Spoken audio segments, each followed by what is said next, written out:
Zup katambay! Pakiramdam mo ba sobrang bigat na ng responsibilities mo? Kung pinahawak yan sa'yo, may ibibigay ding lakas ang Diyos para kayanin mo. Minsan, napapaisip ka na lang, bakit parang ang daming naka-assign sa akin? Trabaho, pamilya, problema, expectations, parang ikaw lahat.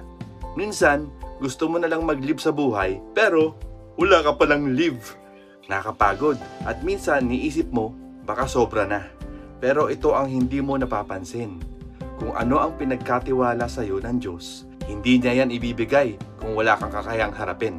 Hindi dahil malakas ka, kundi dahil tutulungan ka niya. Katambay, ang sabi sa Bible, God is faithful.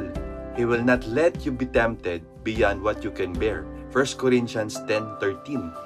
Ibig sabihin, alam ng Diyos ang limit mo. Hindi ka niya itutulak sa bagay na hindi mo kakayanin mag-isa. Tignan mo si Moises, takot magsalita at nagda-doubt sa sarili. Pero siya ang pinili ng Diyos para mag-lead sa buong Israelita. Hindi dahil ready siya, kundi dahil sasamahan siya ng Diyos. Ganon ka rin, hindi ka pinabayaan at hindi ka pababayaan. Kung mabigat ang dala mo ngayon, huwag mo isipin na nag-iisa ka. Dahil kung ano ang pinagkatiwala sa iyo ng Diyos, sasamahan ka niya at bibigyan ka niya ng sapat na lakas para malampasan mo ang mga pagsubok sa buhay mo. Imbulog ka tambay! Kaya yan! God's got this!